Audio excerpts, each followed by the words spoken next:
just, whoa. When you look back at some episodes of television, it just hits you. This was made to win awards. Sometimes it hits you that you're watching something that's on a completely different playing field, that is shot remarkably different than anything else that's currently airing, that's doing something incredibly special. I think the wide majority of people that are watching Severance right now are feeling that exact sentiment. Because episode 7 of season 2, Chickhai Bardo, is, in my opinion, the defining episode for the series so far. It is something else. And now, I get it. A lot of people were saying that same exact thing about episode 4, Woe's Hollow. Everyone said that that episode already was doing something very different there by completely disregarding everything that was going on and giving us a story that was completely mind-bending. No one was expecting an excursion to the outside with our group of innies just going out in the woods. No one expected that.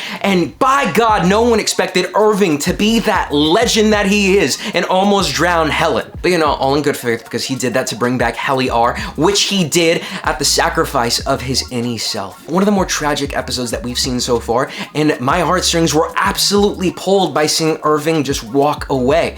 But if you want to know tragedy, that is what's shown to us in Mark's story with Gemma over here in episode 7. Everything about this episode is beautiful. From the way that it's shot, we get 2 very distinct stylings. The first of which is with the grain, that filter, that lighting that makes you think that you're not even watching Severance anymore. And the reason why is because we're inside of Mark's mind while he's sleeping after that reintegration process that he's been going through. He's having visions of the past, and it's something that we are just completely not really prepared for. His life before the show started was beautiful. It's almost idyllic. It is serene. It's perfect, essentially. Him meeting Gemma while they're both professors at a college. It hits so hard. And that soft tone that follows this story from the past, it just carries so much weight to it because of how it looks. This to me looks like it was shot for the movie Her or some other kind of indie rom-com that you've been able to find. That's what this visual style invokes. That analog aesthetic that we've got right here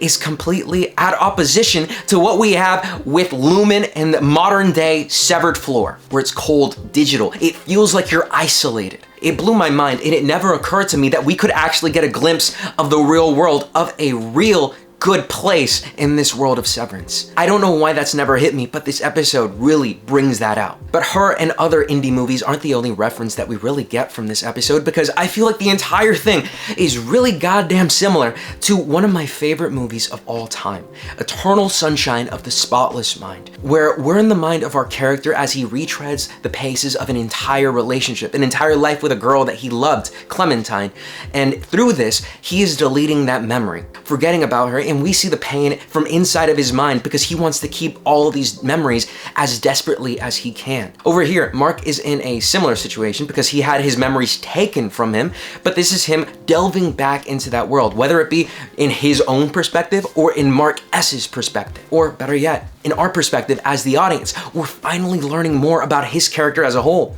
We understand just how hard Gemma's apparent death actually hit him. This guy was living the perfect life, so the second that his wife dies, everything goes to shit. I mean, look at this over here. Adam Scott actually looks like Adam Scott and not the disheveled mess that is Mark S. If anything, knowing how good he had it, it makes me feel even more sorry for the guy. But the person I feel the most sorry for has to be Gemma. She is locked inside of Lumen. She knows what's been going on. It's not that she's dead like everyone theorized. It's not like she lost some sort of her memory or anything like that. For whatever reason, it looks like she's voluntarily in the past come into Lumen. And now she's going through all of these procedures as Mark is trying to complete Cold Harbor. But she doesn't know that Mark is doing Cold Harbor because she doesn't know anything about the outside world. Every single time that she has a test run, she is severed and doesn't know what's going on in that room that she's sent to. And she comes back feeling different, feeling like she's in pain, disoriented, whatever it may be. And these tests look almost nonsensical. I mean, there's an airplane crash simulator over here.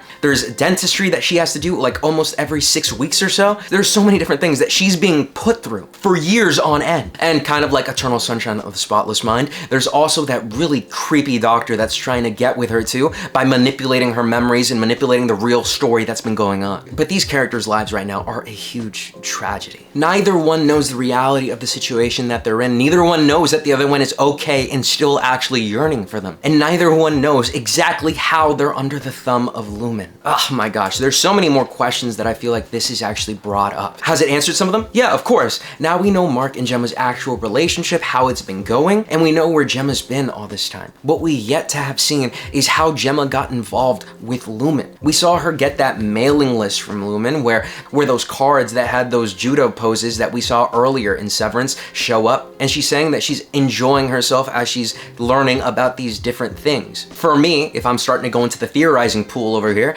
it's that I think that this is how she finally gets involved with Lumen, as in she falls into that cult mindset of theirs. For whatever reason, them sending her this information, the procedure that she's going through, this is what convinces her to start going into Lumen and go into whatever program it is that she volunteered herself into. I don't think that she was forcefully kidnapped, because in the beginning, at the very least, we don't really see any resistance towards Lumen staff or anyone until she encounters that really creepy vibe that doctor gives to her once she realizes he's lying about Mark on the outside. And then we've got a whole situation over here where we've got whole doubles on Mark, Helly, and everyone else in the severed floor just watching as they do their work.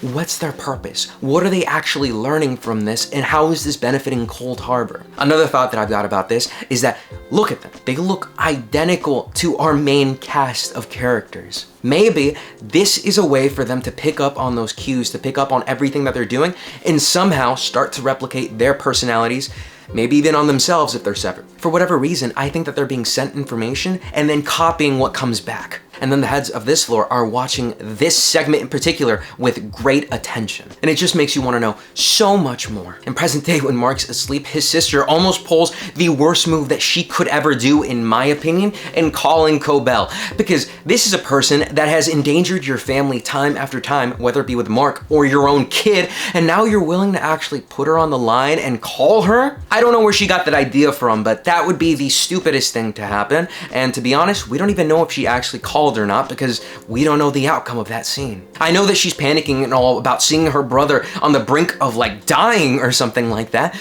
but still, think about it a little bit more, please. Inside of Mark's dream over here, my main concern was that this was maybe going to be an over-romanticized version of him and Gemma's relationship, but it really doesn't seem like that's the case. The reason why is because of all the pain and trauma that we actually see both of them encounter. While the relationship itself is fantastic, they love each other, and you can definitely feel that, they go through some really hard times. Mark obviously wants to have a kid and they try for one, but Gemma has a miscarriage, it seems, which causes a lot of stress in both of their lives, a completely strained relationship over here.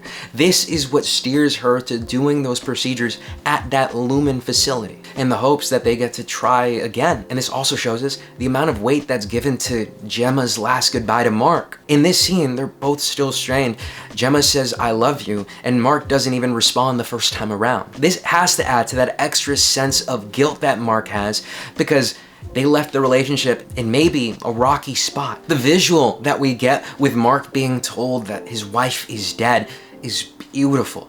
At first, we see his entire face as it slowly gets covered in the shadow, thus signaling his fall into despair and where we met him in the beginning of Severance Season 1. God damn, that is so beautiful. This is a series that I cannot praise enough with everything that it does. It is so creative in every single route, and when you expect it to go one way, it definitely does not. And it takes it to the next level by making something that's completely risky. You think Woe's Hollow was a standard story?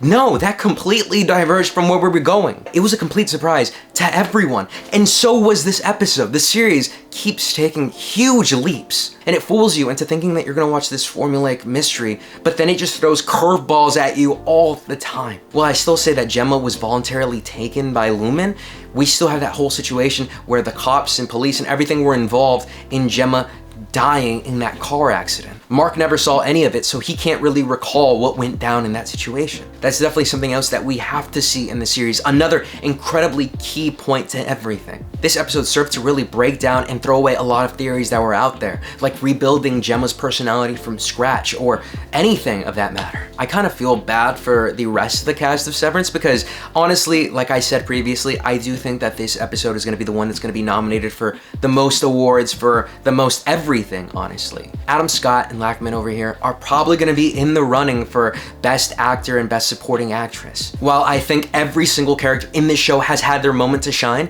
this episode has hit me, at the very least, the strongest. And when I say that all these characters have had their moment in the sun, they absolutely have.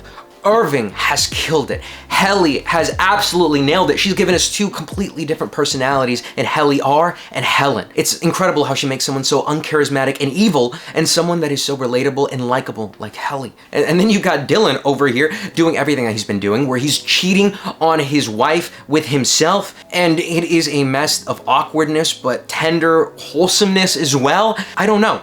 I've been loving every second of it. I think Severance is one of those series that comes by once every decade or so. Dan Erickson and Ben Stiller have done amazing work, and I would never in a million years have anticipated to say that one of my favorite TV shows is made by Ben Stiller, the guy that made A Night at the Museum, or even Zoolander, as a matter of fact. I would have thought that this was a straight up comedy. But yeah, this is a phenomenal series that I do not know which way it's gonna go. I just love the fact that it keeps me on my toes guessing at every single turn. And I'm gonna be tuned in for however many episodes it continues to give us, because I hope to hear that we're gonna get season 3 fairly quick. I cannot wait for more of this series. And here, I guess, this is where I turn it back to you. What did y'all think about this episode of Severance? And in fact, what do y'all think about this season of Severance? Is it one of the best things currently on television right now? Or do you have something else in mind? I mean, I put this right up there with one of my other favorite TV shows right now, which is Interview with the Vampire. I know, completely different things altogether, but they're both up there, close to like number 1, number 2, interchangeable for me. But still, let me know your thoughts on everything down in the comments below. As always, I was Randy, and I'll be seeing y'all next time. Peace.